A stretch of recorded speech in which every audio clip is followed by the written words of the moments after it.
The leather-bound hymn book lay on the dirt floor of the cabin, its pages fluttering in a room where no window stood open and no breeze could enter. Hester Moore knelt beside it, her lips moving in silent prayer as she had done every night for 3 years. But tonight was different. Tonight, the book opened itself to a blank page that shouldn't have existed, and when the overseer's wife came looking for her an hour later with fresh candles, Hester was simply gone. The only trace left behind were wet marks on that impossible blank page, pressed there like fingerprints made of something that wasn't quite water and wasn't quite tears. What happened in that cabin would haunt Meadowbrook Plantation for generations, and the truth was far stranger than anyone could have imagined. Before we carry on, please hit the subscribe button to make my day, and let me know where you are watching from in the comments. The heat of August in Georgia in 1833 was the kind that made the air shimmer above the cotton fields like water, distorting everything it touched until reality itself seemed uncertain. By midday, the temperature climbed past 100 degrees, and the red clay soil baked hard as brick under the relentless sun. Insects hummed in waves that rose and fell with the heat, and even the birds fell silent in the heavy air, waiting for evening to bring some small measure of relief that rarely came. The cotton plants stood in endless rows, their bolls splitting open under the pressure of growth and heat combined, revealing the white fiber that would be picked by hands that would bleed from the sharp edges of the bolls and the endless repetition of the work. Hester Moore had known 30 summers in her life, each one spent in servitude on Meadowbrook Plantation, and this one felt different in ways she couldn't name. The difference wasn't in the heat or the work or the casual cruelties that marked every day of enslaved life. It was something subtler, a quality to the air itself, as if the world was holding its breath waiting for something to happen. Hester had learned long ago to pay attention to such feelings, to the small stirrings of intuition that sometimes gave warning of trouble coming or opportunities that might be seized if one was quick and careful enough. She had been born on this plantation, the daughter of a woman named Constance who had been sold away when Hester was only 5 years old. The memory of her mother's face had faded over the years, reduced to impressions rather than clear images, a softness in her touch, a particular way she had of humming while she worked, a smell like sweet grass and wood smoke that Hester still sometimes caught on the wind and that made her heart clench with loss. Her father she had never known, had never even been told his name, though she suspected from whispers she'd overheard as a child that he might have been one of Jonathan Prescott's sons, a visitor to the plantation who had taken what he wanted and left without consequence. Hester's childhood had been spent in the fields alongside the other children, picking worms from tobacco plants and pulling weeds from the vegetable gardens that fed the big house. She had shown an aptitude for fine work early on, her small fingers nimble and her eye for detail sharp, and by the time she was 12, she had been brought into the main house to train under the plantation's seamstress, an older woman named Judith who taught with a combination of patience and high standards that Hester had come to appreciate only years later. Judith had died when Hester was 17, coughing out her lungs over the course of a long winter, and Hester had inherited her position along with her needle kit and the small stool by the window in the sewing room where the light was best. For 13 years since then, Hester had sewn dresses and shirts and fine linens for the Prescott family, her hands creating beauty for people who would never see her as fully human, her skills enriching those who owned her as surely as the cotton in the fields enriched them. The feeling had started 3 months earlier when old Marcus, the eldest among the enslaved people on the property, had pulled her aside after Sunday prayers and pressed the small leather-bound book into her hands with trembling fingers.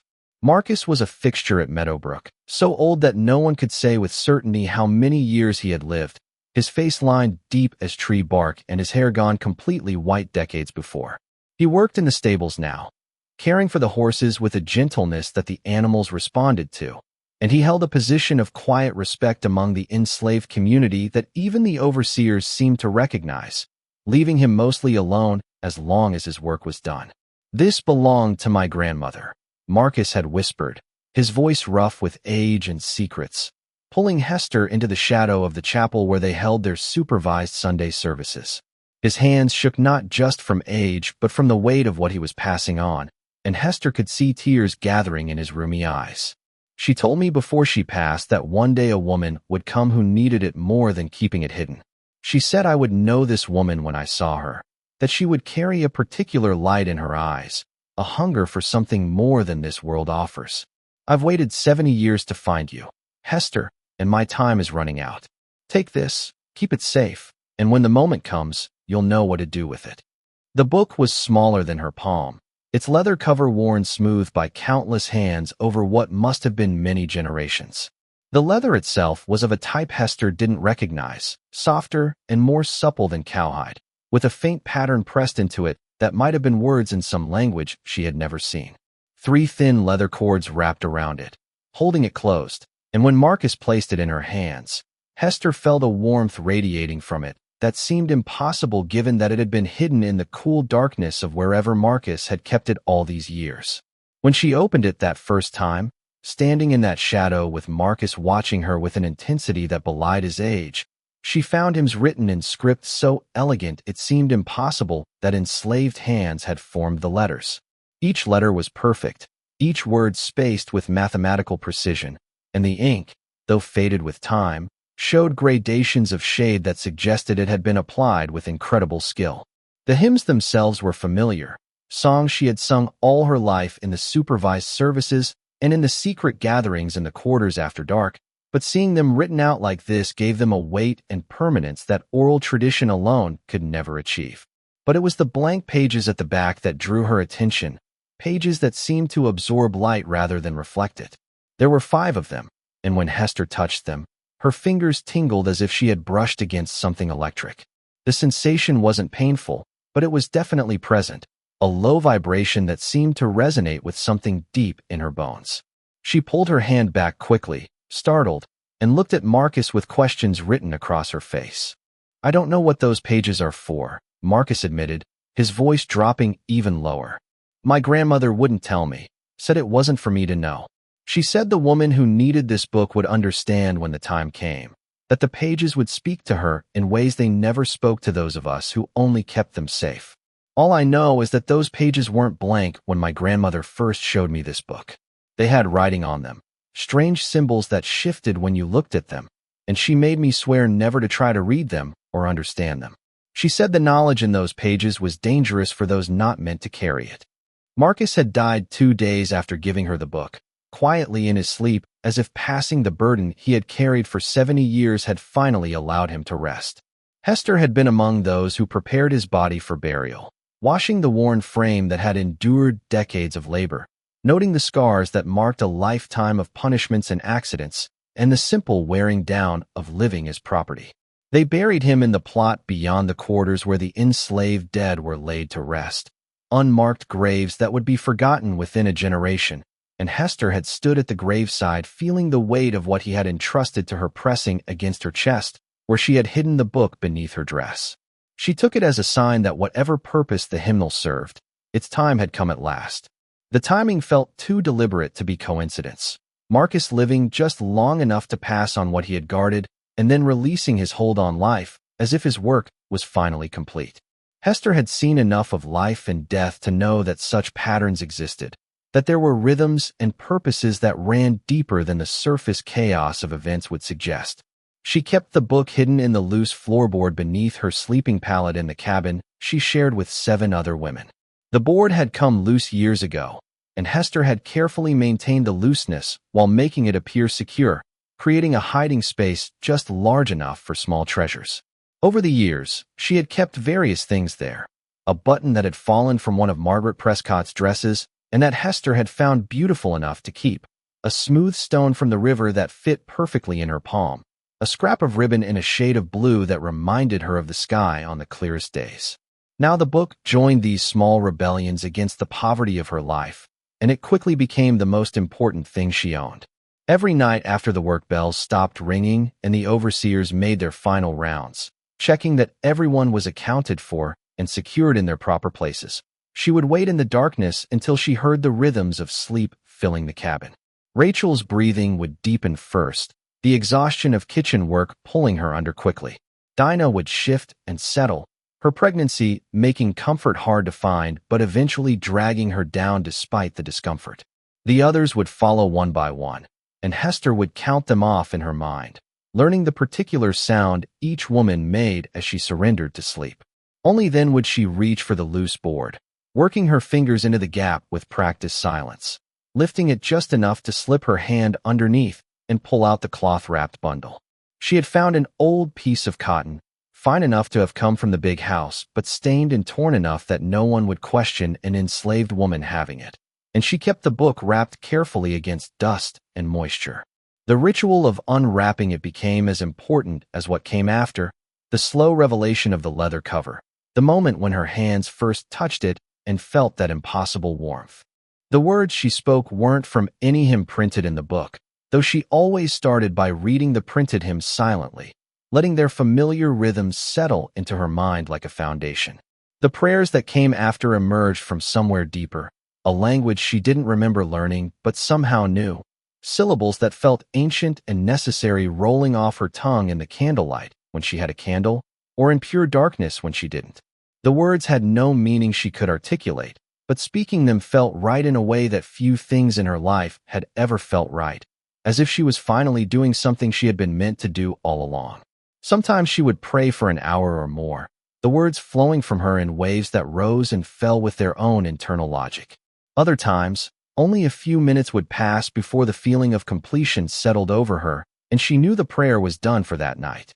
She never questioned the process, never tried to understand it with her rational mind, sensing that this was something that operated on a different level entirely, something that would be diminished or destroyed by too much analysis. Meadowbrook Plantation sprawled across 2,000 acres of red Georgia clay, its main house a monument to wealth built on suffering. 3 stories of white-painted wood with columns that reached toward heaven as if trying to claim divine sanction for the hell it oversaw. The house had been built in 1810 by Jonathan Prescott's father, constructed with timber cut from the property and brick made from its clay, assembled by enslaved carpenters and masons whose skill had created beauty they would never be allowed to enjoy. Gardens surrounded the house, elaborate formal arrangements of flowers and shrubs maintained by a team of gardeners who worked in deliberate silence under the watchful eye of the head gardener, a free black man named Isaiah, who had somehow negotiated a position of limited authority while remaining subject to constant suspicion. The fields stretched beyond the immediate grounds of the house, endless rows of cotton that represented the plantation's primary wealth, supplemented by smaller plots of tobacco, corn, and vegetables. 200 acres of forest remained at the far edges of the property, kept as a source of timber and game, and a river wound along the eastern border, its waters used for irrigation and as a natural boundary that was nevertheless carefully patrolled. The quarters where the enslaved people lived occupied a cleared area beyond the gardens, but within sight of the house, close enough for control, but far enough to maintain the fiction that the suffering and degradation of slavery didn't touch the genteel life of the Prescott family. Jonathan Prescott ruled the plantation with the casual cruelty of a man who saw human beings as livestock, his business acumen sharp and his moral sense completely absent when it came to those he owned. He was 47 years old, heavy-set from good living, with a face that had once been handsome but had coarsened with age and excess. He kept detailed records of everything, noting in ledgers the purchase price and estimated value of each enslaved person, tracking productivity with charts and calculations, planning breeding as carefully as he planned crop rotation. He was not the worst of his kind, did not indulge in the sadistic pleasures that some planters took in the suffering of those they owned, but his cold efficiency was perhaps more terrible in its way than hot rage would have been. His wife Margaret was a pale ghost who drifted through the big house, like she was searching for something she'd lost years ago and couldn't quite remember. She had been a beauty in her youth, the daughter of a Charleston shipping magnate who had married Jonathan for love and discovered too late what that love had cost her. 3 pregnancies had given her 2 surviving daughters and had wrecked her health, leaving her subject to mysterious ailments that kept her confined to her rooms for weeks at a time. She found solace in religion, attending services at the small Episcopal church in Willow Creek every Sunday that her health permitted, and in the elaborate ritual of dress and appearance that gave structure to her otherwise empty days. It was Margaret's obsession with fashion that had made Hester's position both privileged and precarious. The mistress of Meadowbrook demanded the latest styles from Charleston and Savannah, ordered fashion plates from New York and even Paris, and expected her seamstress to reproduce what she saw with perfect accuracy. Hester had taught herself to read from those fashion plates, studying the words that described the garments until she could decode the instructions, learning the vocabulary of darts and gussets, of bias cuts and French seams, of all the elaborate techniques that went into creating the illusion of effortless elegance. The sewing room where Hester worked occupied a corner of the second floor of the main house, a space that had once been a bedroom but had been converted when Margaret's demands for new clothing outstripped what could be ordered ready-made. It was a pleasant room by the standards of the house, with 2 large windows that let in good light and a small fireplace that made it tolerable in winter. Hester's work table stood beneath one window, positioned to catch the morning sun, and shelves lined the walls holding bolts of fabric in every color and texture imaginable, muslins and silks, satins and velvets, linens fine as paper and wools soft as clouds. Hester spent her days in that room, often alone for hours at a time, and the solitude had become precious to her even as it carried its own dangers. Working in the house meant being subject to Margaret's mercurial moods, to sudden demands for alterations or entirely new garments that must be completed on impossible timelines. It meant being visible to the Prescott daughters, Clara and Amelia, who at 17 and 15 respectively were learning their mother's casual cruelty with the enthusiasm of apt pupils. It meant proximity to Jonathan Prescott himself, who sometimes came to the sewing room on the pretext of checking on his wife's expenditures, but whose eyes lingered on Hester in ways that made her skin crawl and her heart race with fear. On the evening of August 15th, Hester finished her work later than usual, the sun having set completely by the time she finally laid down her needle and stretched her aching back. Margaret Prescott had demanded alterations to 3 gowns for an upcoming ball at a neighboring plantation, work that required unpicking seams and resetting them with minute adjustments to accommodate the mistress's changing figure. The ball was scheduled for the following Saturday, and Margaret had decided only that morning that none of her existing gowns would do, sending Hester into a frenzy of work that had consumed the entire day. The alterations themselves were challenging enough, requiring Hester to let out waists and tighten bodices while making the changes invisible, but Margaret had also demanded that new trim be added to all 3 gowns, delicate lace that had to be attached with stitches so small they were nearly invisible. Hester's eyes ached from the close work, and her fingers felt stiff and clumsy as she finally put away her tools and prepared to return to the quarters. She left through the kitchen door, as was her custom, exchanging brief nods with the kitchen workers who were cleaning up from the evening meal.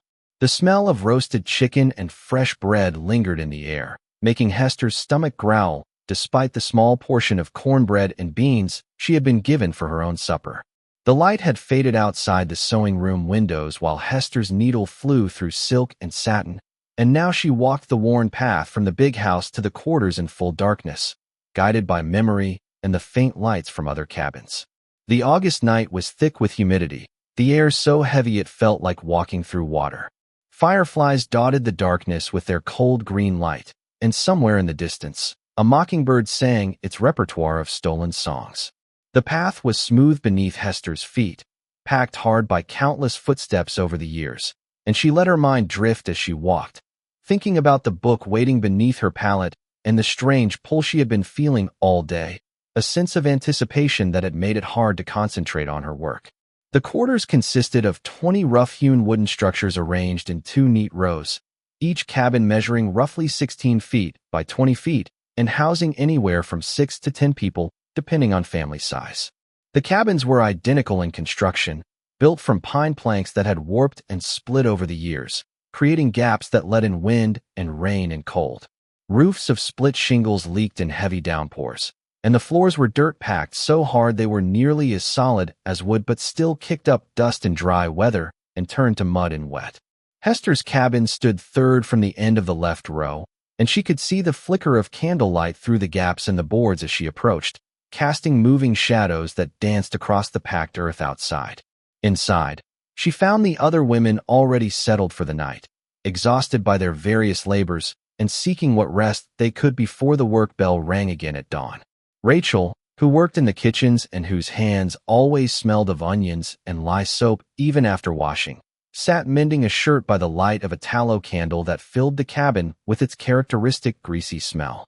She was a woman of about Hester's age, sturdy and practical, with a face that could be hard as stone when dealing with the overseers but softened when she was among her own people.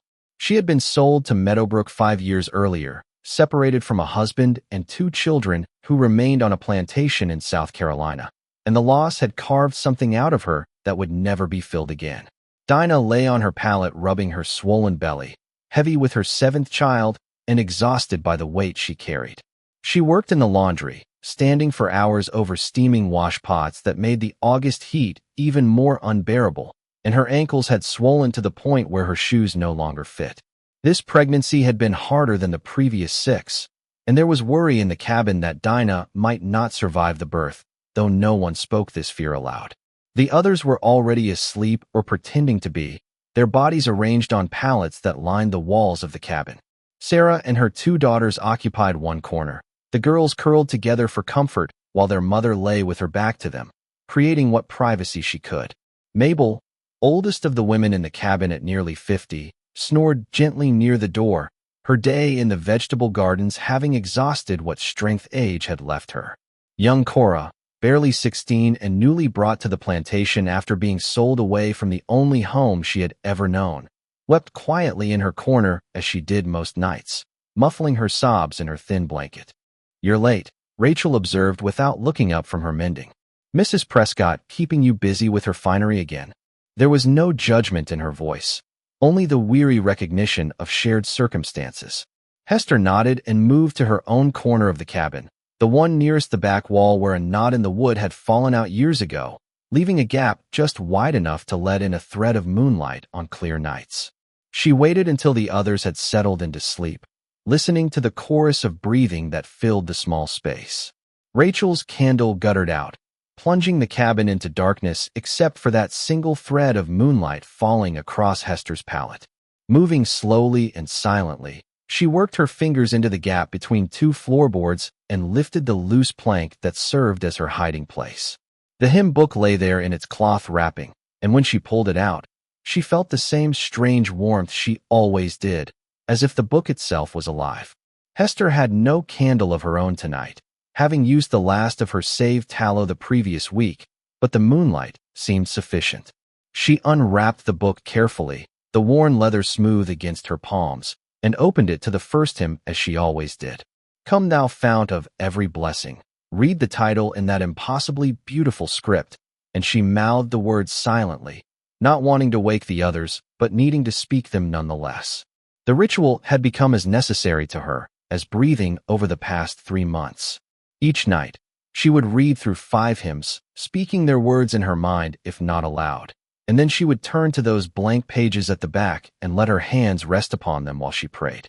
The prayers weren't requests for freedom or rescue, though those desires lived in her heart as they lived in every enslaved person's heart.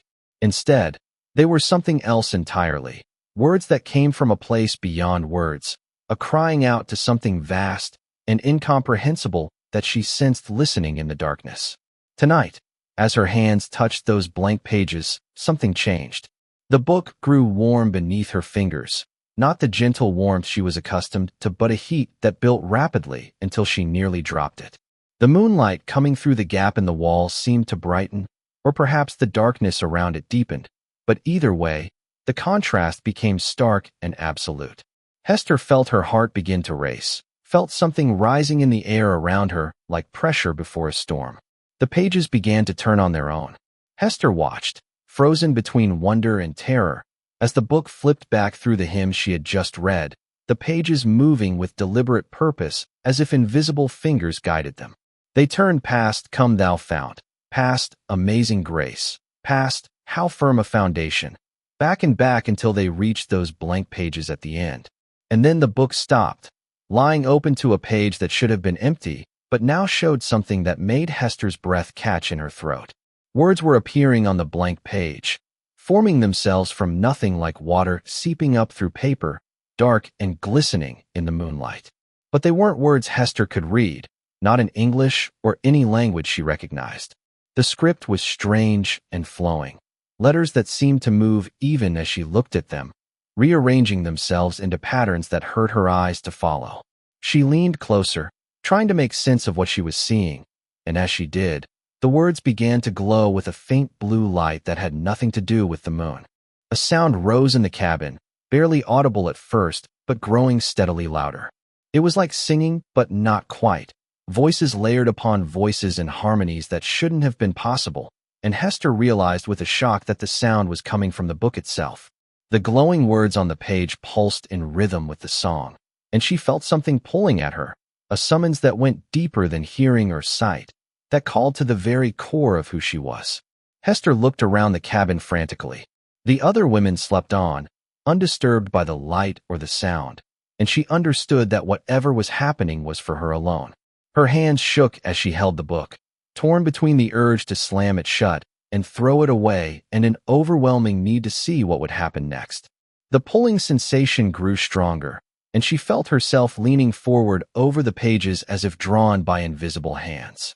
The glowing script suddenly flared brighter, and Hester felt a sensation like falling even though she remained kneeling on the cabin floor. The world around her seemed to tilt and blur, the walls of the cabin becoming translucent, showing her glimpses of something beyond them. She saw fields stretching into impossible distances, saw rivers of light flowing through darkness, saw figures moving in the spaces between moments. The singing grew louder, resolving itself into words she could almost understand, a language that felt familiar in the way that dreams feel familiar even when they make no sense. Hester Moore. The voice that spoke her name came from everywhere and nowhere, resonating in her bones.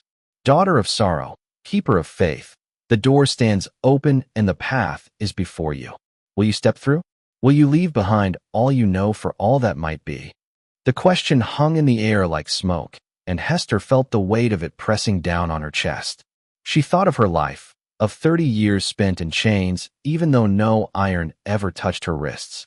She thought of the endless days of sewing dresses for a woman who looked through her as if she were furniture, of watching children sold away from their mothers, of the careful mask she wore every moment to survive in a world that had decided before her birth that she was property rather than person. She thought of the small moments of beauty she had stolen from that life, the songs sung in the quarters after dark, the taste of sweet potato pie at Christmas, the feeling of accomplishment when a particularly difficult scene came out perfect. She thought of Rachel and Dinah and the other women who shared her cabin, the bonds of suffering and survival that connected them. "Where does the path lead?" she whispered, and her voice sounded strange to her own ears, layered with echoes that belonged to other times and other voices. The book pulsed with light in response, and the page before her rippled like water disturbed by a stone. Images formed in those ripples, showing her fragments of possibility rather than certainty. She saw herself standing in a place where the sky was a color she had no name for, surrounded by people who looked at her with recognition rather than ownership.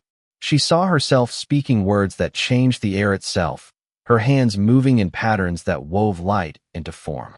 She saw herself free, but it was a freedom that meant becoming something other than what she had always been. "The path leads home," the voice answered, and something in those words resonated so deeply in Hester that tears sprang to her eyes. But home is not behind you. It is ahead, in the places between places, in the time before time bent wrong. You were never meant for this world's chains, Hester Moore. Your people were not meant for bondage. An error was made in the weaving of what is, and you have been chosen to step outside it. The implications of what the voice was telling her were too vast to fully grasp, but Hester felt the truth of it settling into her soul like recognition. She thought of the strange dreams she'd had all her life, dreams of flying over lands she'd never seen, of speaking in tongues of power, of a belonging so complete it made her waking life feel like exile. She thought of the way certain things had always felt wrong to her, not just the wrongness of slavery, but something deeper, as if the very fabric of existence was out of alignment with what it should be.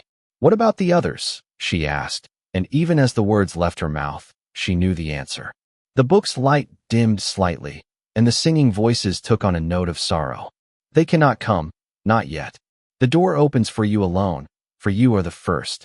But if you step through, if you find your way home and learn what you were meant to be, others may follow in time. The path must be walked before it can be widened." Hester looked again at the sleeping women around her, at Rachel with her work-worn hands, and Dinah with her swollen belly, and all the others who shared her suffering. The thought of leaving them felt like betrayal, but the thought of staying when a door stood open to something impossible and necessary felt like betrayal too. A betrayal of some purpose she was only beginning to glimpse. She closed her eyes and let herself feel everything, the fear and the longing, the guilt and the hope, all of it swirling together in her chest like a storm. When she opened her eyes again, her decision was made. She didn't know if it was the right choice, didn't know if such a thing as right or wrong even applied to a moment like this, but she knew it was her choice and hers alone. "I'll go," she said quietly, and the book flared so bright she had to shield her eyes. The singing voices rose to a crescendo, and the cabin around her began to fade, becoming transparent, and then translucent, and then nothing at all. The last thing Hester saw before everything dissolved into light was Rachel stirring on her pallet, eyes opening to meet Hester's across the distance of the cabin. For just a moment, their gazes locked, and Hester thought she saw understanding in Rachel's expression, a recognition of what was happening, and an acceptance that cut deeper than words. Then even that was gone, and Hester was falling up through layers of reality that peeled away like silk scarves in wind. She fell through darkness and light, through moments frozen in time like insects in amber, through spaces where the laws of physics were gentle suggestions rather than absolute rules. The sensation was unlike anything that could be described in earthly terms, as if every atom of her being was being taken apart and reassembled simultaneously, as if she was experiencing all moments of her existence at once, past and present and futures that might or might not come to pass. She saw the history of the world spread out beneath her like a tapestry woven on a loom the size of creation itself, and she could see the places where the threads had been pulled wrong, where the pattern had been forced into shapes that violated its original design. The tapestry should have been beautiful, she understood with sudden clarity, a work of such complexity and harmony that to witness it would be to understand the meaning of existence itself. But something had gone terribly wrong in the weaving, some catastrophic error that had cascaded through the pattern, creating knots and tangles that grew worse with each passing generation. She saw Africa before the ships came, saw civilizations of such beauty and complexity that their destruction felt like cosmic murder, a crime not just against the people who were stolen, but against the very fabric of what could have been. She saw cities of gold and learning, saw scholars who understood mathematics and astronomy that European science would not rediscover for centuries, saw artists who created works that sang with a beauty that made the soul weep. She saw agricultural systems that worked in harmony with the land rather than against it, saw social structures that valued wisdom over wealth, saw a richness of culture and spirit that the slavers had tried to erase but had never fully managed to destroy. She saw the Middle Passage, that horror compressed into a single image of ships and chains and bodies in the deep, and she understood that what had been done to her people was more than human cruelty, more than economic exploitation, more even than the most profound evil that one group of humans could inflict on another. It was a wound in the fabric of what should be, a tear in reality itself that had created a cascade of wrongness that infected everything it touched. The ships themselves seemed to exist in multiple dimensions simultaneously, physical vessels on earthly seas and metaphysical abominations that left scars across planes of existence that most humans never knew existed. She saw her own life, saw herself as a baby crying in her mother's arms, saw the moment when Constance was sold away and the light went out of that child's eyes, saw every small degradation and large cruelty that had marked her 30 years in bondage. But she also saw the moments of beauty that had persisted despite everything, saw the first time she had successfully completed a complex piece of sewing and felt the pride of craft, saw the kindness in Rachel's eyes when Hester had been sick with fever and Rachel had nursed her back to health, saw the quiet strength of a community that survived by caring for one another when the world cared nothing for them. She saw other paths her life might have taken, futures that branched off from every decision she had ever made. In one, she had been sold away like her mother, ended up on a cotton plantation in Mississippi where she died young and unmourned. In another, she had caught Jonathan Prescott's eye in the wrong way and paid for it with a pregnancy that killed her in childbirth. In yet another, she had made it to freedom, escaped via the Underground Railroad, and built a life in Philadelphia as a dressmaker, successful but always looking over her shoulder, always afraid. The falling sensation slowed, and Hester felt herself settling into a new kind of space that defied description using any frame of reference her earthly life had given her.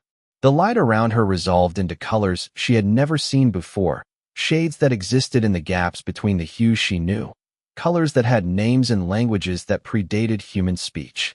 She tried to think of words to describe what she was seeing, but every attempt failed, reduced to approximations that missed the essence entirely. It was like trying to describe music to someone who had never heard sound, or trying to explain color to someone who had never seen light.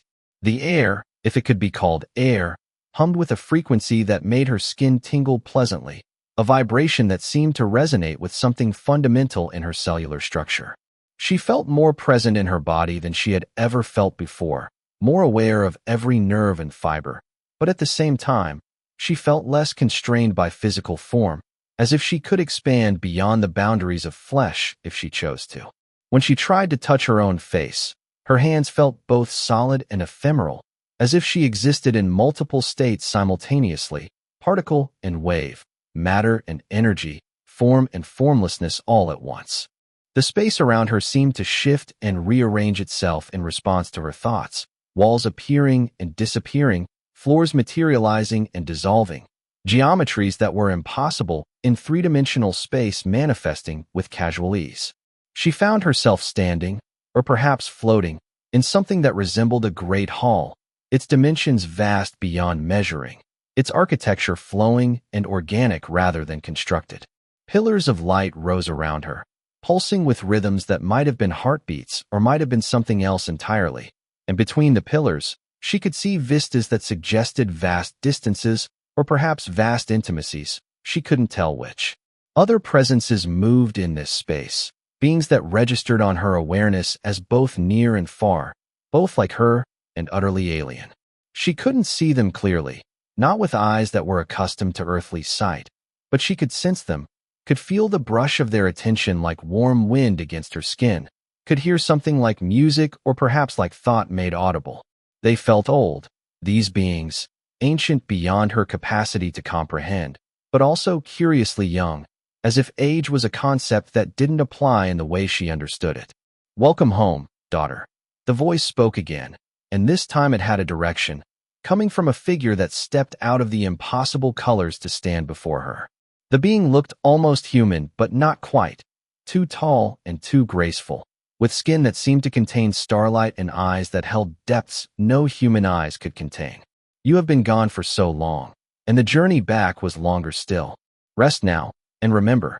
As the being touched Hester's forehead with fingers that felt like warm water, memories flooded through her that were not memories of her life as Hester Moore. She remembered being someone else, something else, in a time before the era that the voice had spoken of. She remembered flying not with wings, but with will, remembered speaking words that reshaped reality, remembered belonging to a community of beings who existed in harmony with forces that humans had forgotten or never known. She remembered being powerful and free and utterly herself in ways that 30 years of slavery had tried to crush but never quite managed to kill. Back in the cabin on Meadowbrook Plantation, Rachel sat up slowly on her pallet, her heart pounding from what she had just witnessed, her mind struggling to process what her eyes had shown her even as rational thought insisted it must have been a dream or a trick of shadows. The moonlight still fell through the gap in the wall, illuminating the empty space where Hester had been kneeling moments before, and the silence in the cabin felt heavy and charged, as if the air itself was holding its breath. On the floor lay the leather-bound hymn book, open to a blank page that glistened wetly in the pale light, and Rachel knew with absolute certainty that what she had seen was real. Hester had vanished, simply ceased to exist in this place, and the book was all that remained of her presence. Rachel's first instinct was to cry out, to wake the others and raise an alarm, but something held her back, some intuition that told her silence was essential, that what had happened must be protected even if she didn't fully understand it. She moved carefully, her joints protesting after a long day of work, and knelt beside the book without waking the others. Her hands shook as she reached out to touch it, half expecting it to burn her or vanish like Hester had vanished. But it felt solid enough under her fingers, the leather warm as living skin. The blank page still glistened, and as Rachel looked more closely, she realized that the wetness formed patterns, deliberate shapes that might have been writing in some unknown language or might have been something else entirely. She reached out to touch the wet marks on the page, driven by a curiosity that overcame her fear, and when her fingers made contact, she gasped as images flooded her mind in a rush that left her dizzy and disoriented. She saw Hester, but not as Rachel had known her, not as the quiet seamstress who shared their cabin and their suffering. This Hester stood in a place of impossible colors and geometries, her body radiating a light that had nothing to do with any earthly source of illumination, her face transformed by an expression of joy so profound it seemed to transcend the capacity of human features to convey it. Around this transfigured Hester moved beings of light and shadow, forms that shifted between human and not human, between solid and transparent, between present and absent. They welcomed her.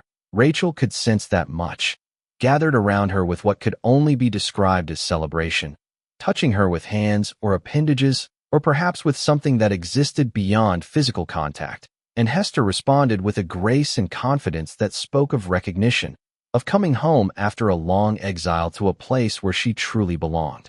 The vision expanded, showing Rachel glimpses of a community that existed in the spaces between spaces, a refuge built from faith and will, and the desperate need of those who could no longer bear the weight of their bondage. She saw others there, men and women and children, all of them marked by the experience of slavery, but freed from it in a way that went beyond simply escaping to the north or buying their freedom or waiting for emancipation. They had stepped outside the system entirely, removed themselves from a reality that insisted they were property, and found or created a reality where such a concept had no meaning. The images came faster now, almost too fast for Rachel to process, showing her the cost and the beauty of what Hester had chosen. She saw the joy of being fully oneself without constraint or fear, saw the sorrow of leaving behind everyone and everything one had known, saw the transformation required to exist in that in-between place where the rules of earthly existence no longer fully applied. She saw that it was a one-way journey, that those who stepped through could never truly return, could never walk again in the world they had left behind except as shadows or dreams or distant influences. The visions faded as quickly as they had come, but they left behind a feeling of certainty that Rachel couldn't explain and didn't try to. Hester was gone, truly gone, to somewhere that couldn't be reached by any road or river or path that existed in the world Rachel knew. But she was also safe, safer than she had ever been in her 30 years of bondage, and more herself than slavery had ever allowed her to be. Rachel felt a complex mixture of grief and joy, mourning the loss of a friend but celebrating her escape, envying the freedom Hester had found but recognizing that such a path was not for everyone, that some were called to it, and others were not. She looked at the wet marks more closely and realized they were indeed shaped like fingerprints, pressed into the page as if the paper had been soft as clay when they were made. Though when Rachel ran her own fingers across the page, it felt like ordinary paper, neither softer nor harder than it should be. The wetness wasn't water or tears or any liquid Rachel recognized, didn't have the consistency of anything she had ever encountered. It seemed to glow faintly in the moonlight, pulsing with a rhythm like a heartbeat or perhaps like breathing, and when she moved the book, the marks didn't run or spread, but held their shape perfectly, defying the laws that governed how liquids should behave. Rachel made a decision then, one that would echo through the years to come and shape the destiny of the book and the story it carried. She carefully wrapped the book back in its cloth covering, the same worn cotton that Hester had used to protect it, and she took it to her own sleeping area. Using a piece of wood from a broken crate that she kept for small tasks, she dug into the packed earth floor beneath her pallet, hollowing out a space large enough to hide the book securely. The work was slow and quiet, and she paused frequently to make sure the others remained asleep, but eventually, she had created a hiding place that would keep the book safe from casual discovery. She would keep it safe, she decided, would wait to see if Hester might somehow return or send word or give some sign of what had happened to her.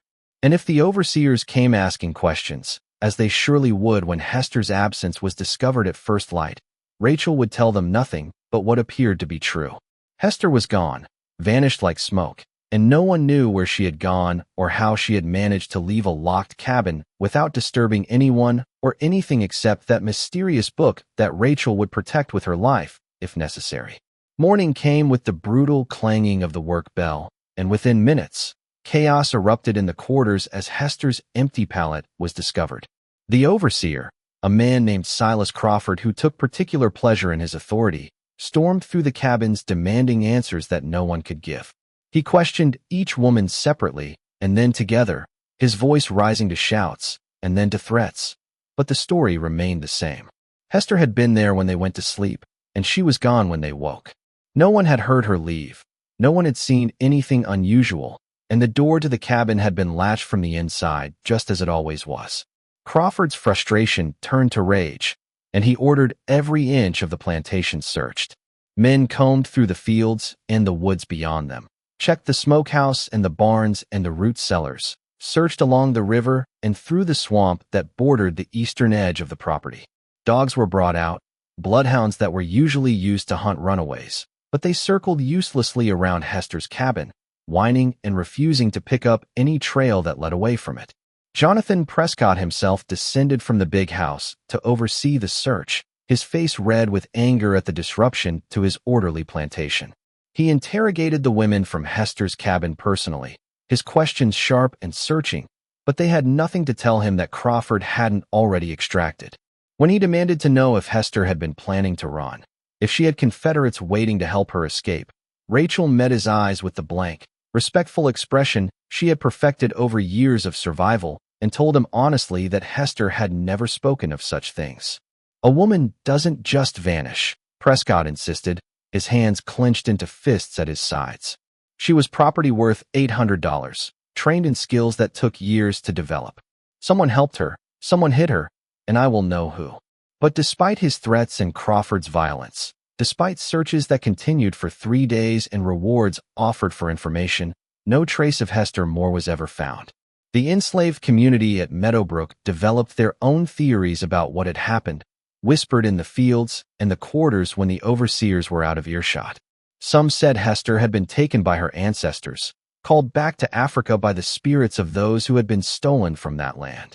Others claimed she had been spirited away by the Underground Railroad, that mysterious network of abolitionists and safe houses that occasionally penetrated even into the Deep South, though no one could explain how she had gotten past locked doors and watchful eyes without a sound. But there were a few, the oldest and the most attuned to things beyond the visible world, who believed something stranger had happened. They remembered stories passed down from grandmothers who had been brought in chains across the ocean, stories of people who could walk between worlds, who possessed knowledge and power that the slavers had tried to beat out of them, but never quite managed to destroy. They looked at the unexplained nature of Hester's disappearance and saw not escape, but transformation, not running away, but stepping through into somewhere else entirely. Rachel kept the hymn book hidden beneath her pallet, taking it out only on the darkest nights when she was certain the others were deeply asleep. She never tried to pray over it as Hester had done, sensing that whatever door it had opened was not meant for her. But she studied those wet fingerprints on the blank page, watching as they slowly faded over the weeks and months that followed. They never disappeared completely, though, always leaving behind the faintest trace, a shadow of a mark that you could only see if you knew to look for it. Months became years, and life at Meadowbrook Plantation continued in its cruel rhythm. The Civil War came, bringing chaos and change that no one could have predicted, and when freedom finally arrived in 1865, Rachel was among those who chose to stay in Georgia, taking work as a seamstress in the town of Willow Creek, 5 miles from the plantation. She married a freedman named Joseph Harper, a carpenter who had been enslaved on a neighboring property, and they built a small house on a plot of land they purchased with their combined savings. Rachel kept the hymn book all her life, hidden in a locked box in her bedroom, and on her deathbed in 1901, she passed it to her daughter Caroline with instructions to guard it carefully and pass it on in turn when the time was right. This belonged to Hester Moore, Rachel told Caroline, her voice thin with age and coming death. She was a woman who found a door that none of the rest of us could see, and she walked through it to somewhere we can't follow. Keep this book safe, because one day someone else might need it the way she did. Caroline kept her mother's instructions, and the book passed through 3 more generations of women, each one adding to the oral history of Hester's disappearance, each one studying those faint fingerprint marks that never quite faded from the blank page. The story grew and changed in the telling, acquiring details that might have been embellishments or might have been recovered memories from witnesses who had been too frightened to speak at the time. Some versions said that Hester had been seen walking through the walls of the cabin, her body becoming transparent as she moved. Others claimed that a strange music had filled the quarters that night, heard by everyone but remembered by none until years later. By the time the book reached Hester's great-great-great-niece, a woman named Violet Washington, who had become a professor of African American history at a university in Atlanta, the story had taken on the quality of legend. Violet approached it with the skeptical eye of an academic, viewing the tale of her ancestors' mysterious disappearance as likely a well-planned escape dressed up in supernatural trappings to protect those who might have helped. But when she finally opened the book for the first time in her office on a Tuesday afternoon in 2015, she felt something that made all her scholarly skepticism crumble like dust. The book was warmer than it should have been, given that it had been sitting in a climate-controlled room for hours. When Violet touched the blank page with the fingerprint marks, she felt a jolt like electricity, and for just a moment, she saw something. It was her, Hester, standing in a place of impossible light and colors, surrounded by beings that hurt to look at directly, and she was smiling. Not the careful, guarded smile of an enslaved woman trying to survive, but a smile of pure joy, of belonging, of being exactly who and what she was meant to be. The vision faded, leaving Violet shaking and crying at her desk, and when she looked down at the page again, she saw that new words had appeared beneath the faded fingerprints. They were in English this time, clear and readable, written in a script that matched the hymns at the front of the book. "The door remains," the words said. "For those who need it, for those who are ready, the path still winds through the spaces between. Remember us, sister. We remember you." Violet Washington spent the next 5 years researching her ancestors' story, tracking down every document and oral history she could find, interviewing descendants of other enslaved people from Meadowbrook Plantation, digging through archives and plantation records. She found mentions of Hester in Margaret Prescott's diary, brief entries complaining about losing a skilled seamstress and the inconvenience of having to train someone new. She found records of the reward Jonathan Prescott had offered for information about Hester's whereabouts, a staggering $50 that was never claimed. She found newspaper articles from 1833 that mentioned the mysterious disappearance, most of them speculating about Underground Railroad involvement. But the most interesting thing Violet found was a pattern that emerged only when she looked at the broader picture, stepping back from individual cases to see the connections that linked them together. Hester was not the only enslaved person to vanish mysteriously from a Georgia plantation in the 1830s. Over a span of 10 years, from 1830 to 1840, there were at least 7 other documented cases of people who simply disappeared from locked cabins or guarded quarters, leaving no trace and no trail for dogs to follow, vanishing as completely as if they had never existed. Most of these cases had been dismissed at the time as successful escapes, attributed to the Underground Railroad or to runaways who had simply been clever enough to evade capture. But when Violet looked closely at the circumstances surrounding each disappearance, examining the available records with the trained eye of a historian who knew what questions to ask and what details might prove significant, she found similarities that were too striking to ignore, patterns that suggested something beyond conventional escape was at work. In every single case, without exception, the person who disappeared had been known for their piety, for praying more frequently and fervently than others around them. Witnesses described them as deeply spiritual, often noting that they would pray alone late into the night, speaking words that no one recognized, engaging in rituals that seemed to come from traditions older than the Christianity that had been imposed upon enslaved people. Some had been known to possess objects of spiritual significance, prayer beads made from seeds and stones, carved figures that might have been African deities disguised as Christian saints, small pouches containing herbs and roots whose purpose was never quite clear. In every case, the disappearance happened at night, during the hours between sunset and sunrise when the world was dark and the boundary between waking and sleeping grew thin.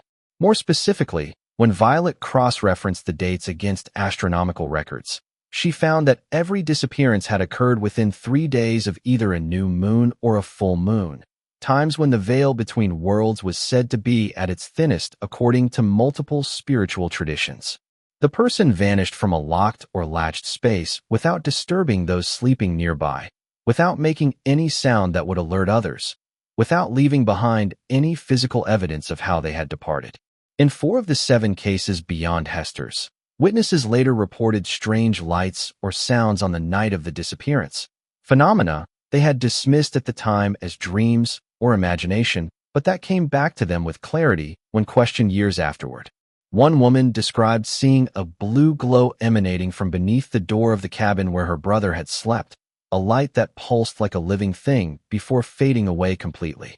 A man recalled hearing music unlike anything he had ever encountered, harmonies that seemed to come from multiple directions at once, voices singing in languages he didn't know but somehow almost understood. And in 3 cases, objects had been left behind that people reported as behaving strangely, defying natural laws in subtle but undeniable ways. A Bible that felt warm to the touch even in the coldest weather, its pages always falling open to the same psalm no matter how carefully one tried to mark different passages.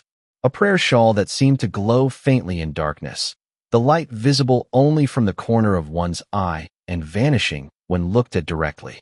A carved wooden cross that hummed when held, vibrating with a frequency that could be felt in the bones, producing a sound just below the threshold of hearing that nonetheless filled the mind of the person holding it. Violet began to develop a theory, one that would have destroyed her academic credibility if she had published it in a peer-reviewed journal, but that felt truer to her than any conventional explanation she could construct. She theorized that there had been a phenomenon, perhaps unique to that specific time and place, or perhaps part of something larger and ongoing throughout human history, that had allowed certain individuals to escape slavery not by running north, but by stepping sideways into some other plane of existence entirely. She theorized that the trauma and injustice of slavery had created a kind of tear in reality, a wound in the fabric of what should be that grew larger and more unstable as the evil it represented intensified. And she theorized that some people, through faith or desperation or some innate quality that might be genetic or might be spiritual or might be some combination of both, had been able to slip through those tears into places beyond the reach of their enslavers, into dimensions where the laws that governed earthly existence no longer held absolute sway. It was crazy, she knew, the kind of thing that would get her laughed out of her department if she even hinted at it publicly, that would mark her as unreliable and undermine every other piece of scholarship she had produced. But Violet couldn't shake the feeling that it was true, especially after that vision she had experienced when touching the hymn book, especially after spending 5 years immersed in the evidence and finding no conventional explanation that fit the facts as well as this impossible one. She began to look into spiritual traditions from West Africa, researching the beliefs and practices that enslaved people had brought with them across the Middle Passage and maintained in secret despite every effort to stamp them out, to beat them out, to erase them from memory and consciousness. She found stories of doorways between worlds, of thin places where the boundary between the physical and spiritual realms grew permeable, of ancestor spirits who could guide the living to places of safety and power when the need was great enough and the faith was strong enough. She found references to words of power, to sacred languages that could reshape reality itself when spoken with proper intention and understanding, to rituals that opened paths to other worlds. She found descriptions of objects that served as keys or bridges, physical anchors for spiritual journeys, items that had been consecrated or charged or blessed in ways that gave them properties beyond their mere material existence. And everywhere she looked, she found echoes of what she had seen in her vision, confirmation that what had happened to Hester and the others was part of a broader tradition, a legacy that stretched back far beyond the shores of America to the very roots of African spirituality. On the anniversary of Hester's disappearance, August 15th, Violet decided to conduct an experiment. She took the hymn book to a private space, her apartment where she lived alone, and she waited until midnight. Then, by candlelight, she opened the book to those blank pages and placed her hands upon them just as Hester must have done. She didn't expect anything to happen, told herself she was simply honoring her ancestors' memory. But the moment her skin touched the page, she felt that warmth again and heard something like distant singing. The blank page began to shimmer, and Violet watched as new fingerprints appeared beside the old ones, forming themselves from nothing just as the words had done. These prints were smaller than Hester's, and as Violet watched, they were joined by others, dozens and then hundreds, an impossible number of fingerprints covering the page in overlapping patterns. Each print seemed to glow for a moment before fading to that same shadowy trace that Hester's had left behind, and Violet understood that she was seeing the marks of all those who had stepped through over the years, all those who had found the door and chosen to walk through it. A voice spoke then, not the same voice that had called to Hester, but similar in its quality, resonant and multilayered. "The door remains open," it said, "but the path is harder now. The worlds have drifted further apart, and the crossing requires more strength than it once did. Do you wish to see what lies beyond, daughter of Hester's blood? Do you wish to know what became of those who stepped through?" Violet's heart raced, torn between the rational part of her that screamed this was impossible and the deeper part that had always known the world was stranger and more mysterious than it appeared. "Show me," she whispered, and the page beneath her hands rippled like water disturbed by wind. Images flooded her mind, visions of a place that existed in the margins of reality, a refuge built from faith and will and the desperate need of those who could no longer bear the weight of their bondage. She saw Hester there, not as she had been in slavery, but transformed, radiant with a power that seemed to emanate from her very being. She saw others too, men and women and children, all of them marked by the experience of slavery, but freed from it in a way that went beyond simply escaping to the north. They lived in a space between spaces, Violet understood, a pocket of existence that they had created through their collective will and the energy of doorways like the one Hester's hymn book had opened. It wasn't heaven, wasn't any afterlife from any religion Violet knew, but it was a place of healing and becoming, where the wounds of slavery could be transformed into something else, where the stolen and the broken could remake themselves into what they had been meant to be before history went wrong. Violet saw Hester teaching others, sharing the knowledge she had gained from stepping through, helping them to remember who they had been before slavery tried to destroy their sense of self. She saw communities forming in that in-between place, structures that looked like buildings but weren't quite, gardens that grew foods no earthly soil had ever produced, children playing games that bent the laws of physics like suggestions. She saw art being created, music being made, stories being told that wove themselves into the fabric of that impossible place and made it more real with every telling. And she saw the cost of it too, the price that those who stepped through paid for their freedom. They could never return, not fully, not in any way that would let them walk the earth again as they once had. They became something other, beings who existed partially outside of time and space, forever cut off from the world they had left behind, even as they sometimes brushed against it in dreams and visions. It was a bargain, a trade of one kind of exile for another, but for those who made it, it was worth the price.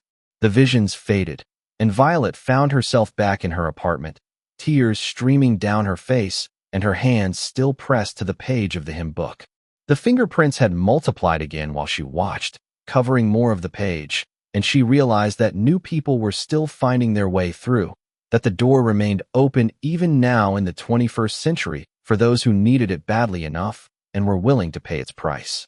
Violet carefully closed the book and sat for a long time in the candlelight, thinking about everything she had seen and what it meant. She thought about all the missing people throughout history, all those who had vanished without a trace and been assumed dead or lost, and wondered how many of them might have stepped through doorways like this one.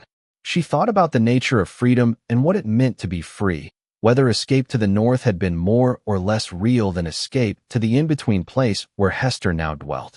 In the years that followed, Violet did publish her research on the mysterious disappearances, but she framed it carefully, presenting it as a study of escape narratives and the ways that enslaved people had created hope through spiritual belief. She never mentioned her own experience with the hymn book, never spoke of the visions she had seen or the voice she had heard. But she included in her work the oral histories that had been passed down, the stories of people who had vanished, and the faith communities that had kept their memories alive.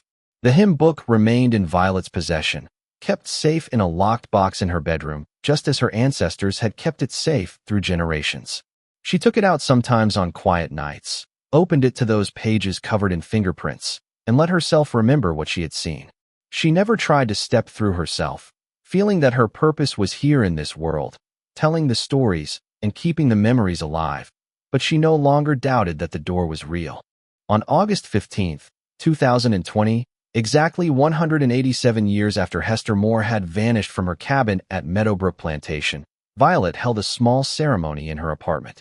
She invited a select group of people, descendants of enslaved families from Georgia, who had their own stories of mysterious disappearances, and together they lit candles and read from the hymnal and spoke the names of all those who had stepped through over the centuries. As they read, the book lying open on the table before them, the fingerprints on the blank page began to glow with that same faint blue light Hester had seen all those years ago. The air in the room grew thick with presence, with the sense of being watched and witnessed by those who existed just beyond the veil of normal reality. And for just a moment, barely long enough to register, every person in that room saw them. The ones who had stepped through, Hester among them, looking back across the distance between worlds with expressions of recognition and love. The vision faded, but the feeling it left behind remained, a certainty that the door was still open, that somewhere in the spaces between moments and the margins of reality, a refuge existed for those who needed it. The hymn book closed itself gently, and the glow faded from the fingerprints on its pages. But everyone who had been in that room knew they had witnessed something that couldn't be explained by any conventional understanding of how the world worked. Violet Washington died in 2022 at the age of 73, and according to her will, the hymn book was passed to the Schomburg Center for Research in Black Culture in New York City, where it was placed in climate-controlled storage and made available to researchers by appointment only. The page with the fingerprints was carefully photographed and documented, though the photographs never quite captured the way the marks seemed to shimmer in certain lights or the warmth that people reported feeling when they touched them. The story of Hester Moore continues to be told in different versions, some emphasizing the supernatural elements, others treating them as metaphorical representations of spiritual freedom or psychological escape from trauma. Scholars debate the historical facts, trying to separate legend from reality, while storytellers and artists find inspiration in the image of a woman kneeling with a hymn book, watching it open itself to a blank page, and then simply ceasing to exist in the world as she had known it. But for those who have felt the hymn book's warmth, for those who have seen the fingerprints glow in candlelight, for those who have caught glimpses in dreams or visions of that in-between place where Hester dwells, there is no debate. The door is real, the path exists, and somewhere beyond the reach of time and space as we understand them, those who stepped through have found a freedom that goes deeper than any merely physical escape could provide. In that place, if the stories are true, Hester Moore still teaches and guides, still helps others to remember who they were before the world tried to break them, still speaks words that reshape reality into forms more aligned with justice and truth. She is not the person she was in that Georgia cabin in 1833, not anymore, but she carries the memory of that person within her, holds it sacred, and uses it to help others transform their own suffering into power. The leather-bound hymn book that opened itself that night remains, its pages yellowed with age but still intact, still warm to the touch for those sensitive enough to feel it, still holding on its blank pages the fingerprints of all who have stepped through. It waits in its climate-controlled case, a doorway that looks like an artifact, a path that masquerades as history. And for those who need it, for those who are ready to leave behind everything they know for the possibility of becoming who they were meant to be, it whispers its invitation across the years. The story does not end, because stories like this never truly end. They continue in the lives of those who hear them and are changed, in the questions they raise about the nature of freedom and the possibilities that exist beyond what we think we know. They continue in the faith of those who believe that there are more things in heaven and earth than are dreamt of in our philosophies, and in the hope of those who need to believe that escape is possible, even from circumstances that seem utterly inescapable. Hester Moore, enslaved woman who vanished after her prayer book opened on its own, lives on in memory and legend, and perhaps in something more, a testament to the human spirit's refusal to be entirely crushed, and to the mysterious doors that sometimes open when the world's injustices become too great to bear. Whether those doors lead to death or transformation, to madness or transcendence, to literal other worlds or to states of consciousness beyond normal experience, perhaps it doesn't matter as much as the fact that people believed in them, needed them, and sometimes, just sometimes, walked through them into whatever lay beyond.